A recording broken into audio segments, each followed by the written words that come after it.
بسم اللہ الرحمن الرحیم۔ السلام علیکم۔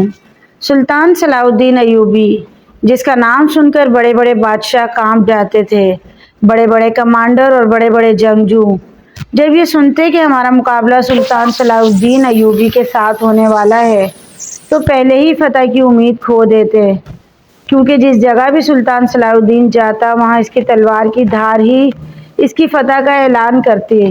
سلطان صلاح الدین ایوبی نے اپنی زندگی میں بہت ساری جنگیں لڑیں اور بے شمار علاقے فتح کیے، جس میں سلطان صلاح الدین ایوبی کی سب سے بڑی فتح یروشلم یعنی بیت المقدس تھا۔ سلطان صلاح الدین ایوبی کی زندگی بڑی کٹھن گزری اور ہر وقت مشکلات اور جنگوں میں گزری، لیکن سلطان نے اپنی زندگی میں انصاف کی حکمرانی آخری سانس تک۔ سلطان چاہتا تھا کہ اس کی سلطنت میں کسی کے ساتھ ناانصافی نہ ہو۔ سلطان نے اپنی زندگی میں بہت سے ایسے فیصلے کیے جنہوں نے انصاف کے بول کو بالا کیا اور لوگوں کی عقلوں کو حیران کر دیا۔ سلطان کی جوانی کی بات یہ ہے کہ ایک دن سلطان صلاح الدین ایوبی قاضی کے ساتھ عدالت میں بیٹھا ہوا تھا کہ ایک بزرگ جو کہ بڑی مشکل سے چل رہے تھے اپنے گھوڑے سے اترے اور سلطان کے سامنے حاضر ہو کر سلطان کی عدالت میں اپنے چچا سلطان نور الدین زنگی رحمۃ اللہ علیہ کی طرح بغیر کسی رکاوٹ کے داخل ہونے کی اجازت تھی۔ جب سلطان عدالت میں ہوتا تو کسی سپاہی کو اجازت نہ تھی کہ کسی بھی آنے والے ضرورت مند کو روکے۔ سلطان نے جب اس بزرگ کو دیکھا تو اس بزرگ کو کہا، اے بزرگ، اس عمر میں آخر تمہیں کیا پریشانی ہوئی ہے کہ تمہیں میرے پاس آنے کی ضرورت ہوئی؟ تو اس بزرگ نے کہا، اے سلطان، میں چھوٹا سا تاجر ہوں اور تجارت کے سلسلے میں مجھے گھر سے باہر جانا پڑتا ہے۔ میرا ایک بیٹا تھا جو کہ ذہن سے بالکل کم تھا، اس کی اپنی ایک الگ دنیا تھی، اس کو اس دنیا سے کوئی پرواہ نہ تھی۔ وہ بڑا نیک، شریف اور مظلوم تھا، وہ کسی کے ساتھ نہ ہی لڑ سکتا تھا اور نہ ہی اس میں اتنی طاقت تھی کہ اس کی کسی کے ساتھ کوئی دشمنی نہیں تھی۔ سلطان نے کہا، بتاؤ تمہارے بیٹے کو کیا ہوا؟ تو اس نے کہا، سلطان، اس دفعہ میں تجارت کے سلسلے میں باہر گیا تو مجھے آنے میں 1 ہفتہ لگ گیا۔ جب میں گھر واپس آیا تو دیکھا میرا بیٹا مرا پڑا ہے، اس کی لاش بے یار و مددگار زمین پر پڑی ہوئی تھی، اس کو اٹھانے والا بھی کوئی نہیں تھا۔ جب میں خادم کے کمرے میں گیا تو وہ بھی وہاں سے غائب تھا۔ جب میں نوکرانی کے کمرے میں گیا تو وہ بھی وہاں سے بھاگ چکی تھی، اور جب میں گھوڑوں کے استبل میں گیا تو میرا نوکر بھی وہاں سے بھاگ گیا تھا، اور مجھے یقین ہے کہ میرے یہ تینوں ملازم ہی میرے بیٹے کے قاتل ہیں، لیکن میں اتنا طاقتور نہیں کہ ان تینوں مجرموں کو پکڑ کر تمہارے پاس لا سکوں، لہٰذا مہربانی فرما کر مجھے انصاف دیجیے۔ یہ سننے کے بعد سلطان نے اپنے سپاہیوں کو حکم دیا کہ اس بزرگ کو ٹھنڈا مشروب پلایا جائے تاکہ اس بزرگ کی حالت بہتر ہو۔ سپاہیوں نے بزرگ کو ٹھنڈا مشروب پلایا، بزرگ کی حالت بہتر ہوئی تو سلطان نے اپنے سپاہیوں کو حکم دیا کہ جاؤ اور ان تینوں ملازموں کو 1 گھنٹے کے اندر اندر تلاش کر کے لے آؤ۔ سلطان کا حکم تھا، سپاہی کیسے پورا نہ کرتے۔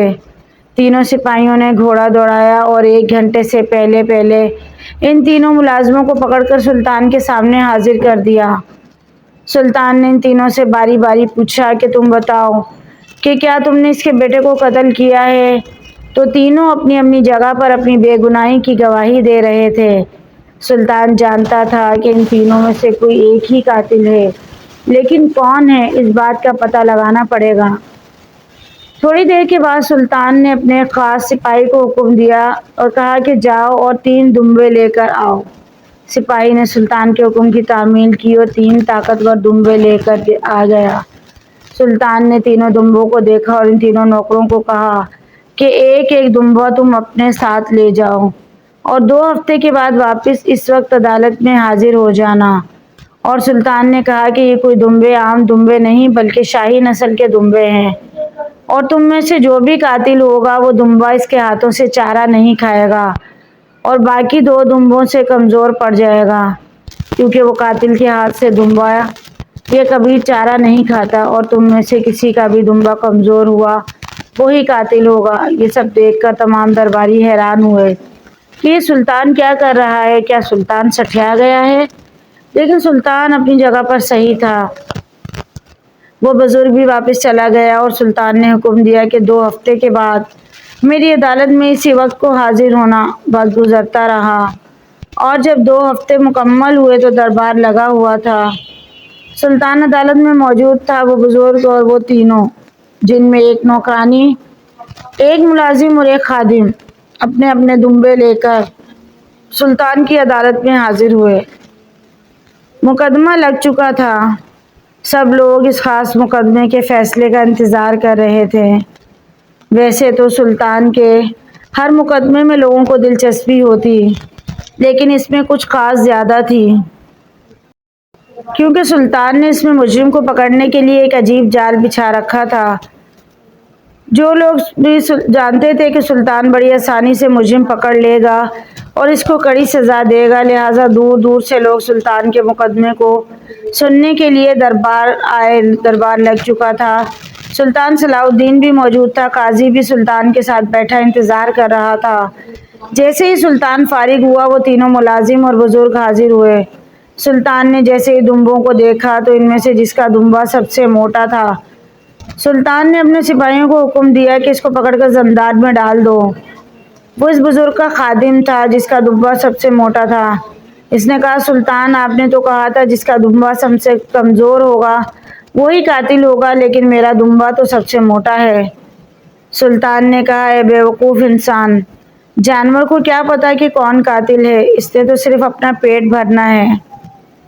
میں نے اس لیے کہا تھا کہ تم میں سے جو قاتل ہوگا وہ سب سے زیادہ چارہ اپنے دمبے کو ڈالے گا، تاکہ اس کا دمبا باقی کے دمبوں سے موٹا تازہ دکھے، اور اس لیے تم نے 2 ہفتوں کے اندر اس دمبے کو اتنا چارہ کھلایا کہ یہ باقی دمبوں سے زیادہ صحت مند ہو گیا، اور مجھے پتا ہے کہ تم ہی قاتل ہو۔ یہ سن کر اس خادم نے خنجر نکالا اور اس بزرگ کی گردن کے اوپر رکھ دیا اور کہا، اے سلطان، مجھے ٹھیک ٹھاک اس عدالت سے جانے دیجیے، ورنہ جس طرح اس کا بیٹا اپنی جان سے ہاتھ دھو بیٹھا، اسی طرح یہ بزرگ بھی میرے ہاتھوں سے اپنی جان دھو بیٹھے گا۔ یہ دیکھ کر سلطان مسکرا رہا تھا اور خادم بزرگ کی گردن پر خنجر رکھے کھڑا ہوا تھا۔ وہ خادم بڑا حیران تھا کہ میں نے اس بزرگ کی گردن پر سلطان کے سامنے خنجر رکھا ہوا ہے، لیکن سلطان مسکرا رہا ہے۔ اس کے بعد سلطان اس انداز سے اپنی جگہ سے اٹھا کہ سلطان کے خوف سے اس خادم کے ہاتھ سے خنجر گر گیا اور وہ آ کر سلطان کے قدموں میں پڑ گیا۔ اس نے کہا، سلطان، مجھے معاف کر دیجیے، میں آپ کا بھی گناہگار ہوں اور اس کے بیٹے کا بھی قاتل ہوں۔ میں بہک گیا تھا، میں جوانی سے اس بزرگ کی خدمت کر رہا ہوں، لیکن اس نے میرے ساتھ وفا نہیں کی۔ میری بیٹی بیمار تھی، اس کو علاج کی سخت ضرورت تھی۔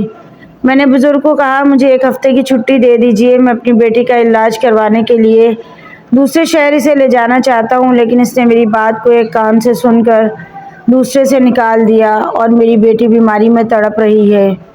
میں نے بھی سوچ لیا کہ جب میری بیٹی بیماری میں تڑپے گی تو میں بھی اس بزرگ کے بیٹے کو اس دنیا میں چین سے نہیں چھوڑوں گا۔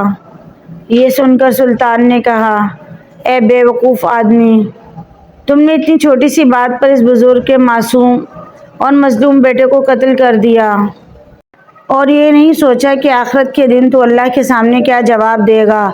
اس کے بعد سلطان نے اس بزرگ کو زندان میں ڈال دیا اور اس کو قاضی کی عدالت میں پیش کرنے کا حکم دیا۔ اس کے بعد سلطان نے باقی 2 ملازموں سے پوچھا، جب تم نے جرم ہی نہیں کیا تھا تو تم نے اس بزرگ کے بیٹے کو اٹھایا کیوں نہیں اور الٹا اس کے گھر سے کیوں بھاگ گئے؟ تو ملازم نے کہا، سلطان، جب میں استبل سے گھر میں کھانا کھانے کے لیے آیا تو دیکھا کہ یہ ملازمہ بھاگ رہی تھی اور بزرگ کا بیٹا زمین پر پڑا تڑپ رہا تھا۔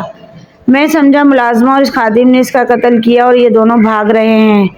اگر میں یہاں رکا تو میں ہی قاتل ٹھہرایا جاؤں گا، لہٰذا میں بھی اس ڈر سے وہاں سے بھاگ گیا کہ کہیں لینے کیا دینے نہ پڑ جائیں۔ اس کے بعد بزرگ سلطان صلاح الدین ایوبی کو دعائیں دیتا ہوا وہاں سے رخصت ہو گیا، اور تمام درباری سلطان کی اس عقل مندی کے فیصلے کو دیکھ کر بڑے حیران ہوئے۔ مزید ایسی ویڈیوز کے لیے چینل کو ضرور سبسکرائب کریں۔ ویڈیو پسند آئے تو لائک، شیئر، کمنٹ کیجیے۔